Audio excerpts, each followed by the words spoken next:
Hey Booktube, it is a beautiful autumn day today. Just out here in the backyard with Skippy. There she is. And I've been waiting to do a little bit of filming today because the neighbors have been mowing their lawn, and across the street they've been chopping down trees, so it's been super noisy. But how is your Victober going? Mine's going really well. I've already finished the first of the group reads, which was to read the Oscar Wilde play, The Importance of Being Earnest. I'd read that back in high school. I remembered it being funny, but I didn't remember much else about the plot. It's basically about two men, Jack and Algernon, both pretending to be Ernest.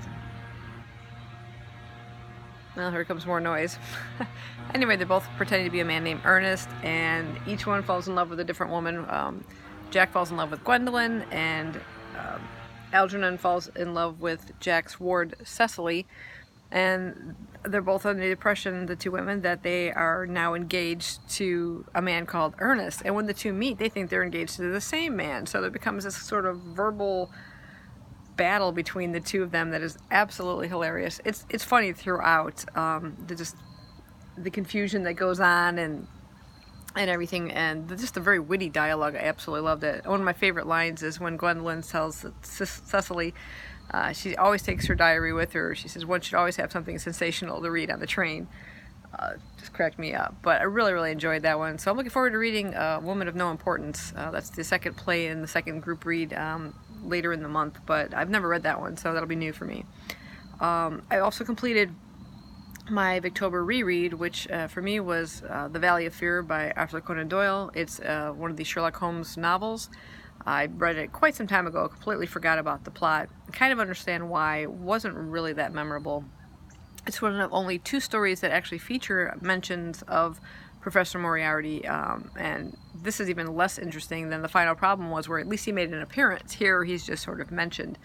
The story starts out with Holmes receiving a ciphered message, basically a bunch of numbers on a page, from an informant in Moriarty's gang. And he sort of chickens out in the end and doesn't actually send him the key to the cipher. So he has to kind of figure out, what this message means without the actual key to help solve it.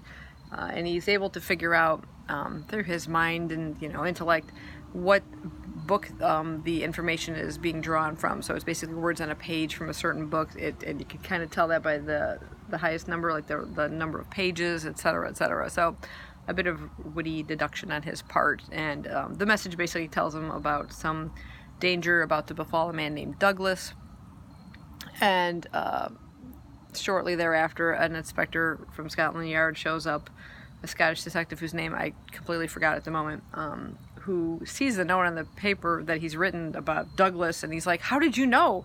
He came to inform him that there's been this mystery of a murdered man named Douglas, sort of a locked room type thing where he's killed in a home surrounded by a moat that has a drawbridge. No one knows how someone could have gotten in and out, and the mystery itself was fairly interesting, but it was a bit of a letdown because you kind of want more of a Moriarty story. The Final Problem in their meeting was just so excellent, and the dialogue between them, and that the tension in that meeting was just so great that it was a letdown for this particular story. I listened to this one in an audio book read by Stephen Fry, and that was a bit of a letdown to me too. Maybe because I'm a bit prejudiced. Jeremy Brett will forever be my Sherlock Holmes. I love the way he portrayed the character, and to hear someone else doing the part is just very difficult for me. And also, though, I lost Holmes in the story, maybe because his voice wasn't distinctive enough when Frey did him. The best voice he did was the inspector with the Scottish brogue, was excellent. His character seemed much more lively, but between Holmes and Watson and another character that was kind of in and out of the story, I actually kind of lost Holmes within it, so that was a bit of a disappointment. My audiobook now I've switched to is Elizabeth Gaskell's Cranford, and I'm about 20% into that. My previous encounter with this story was through, I think it was a BBC production starring Judi Dench, and I really enjoyed it. There's not a whole lot to the plot. It's just basically the story of the lives of the women in Cranford, but it's still fairly entertaining, and I'm enjoying the audiobook. It's good narration of it.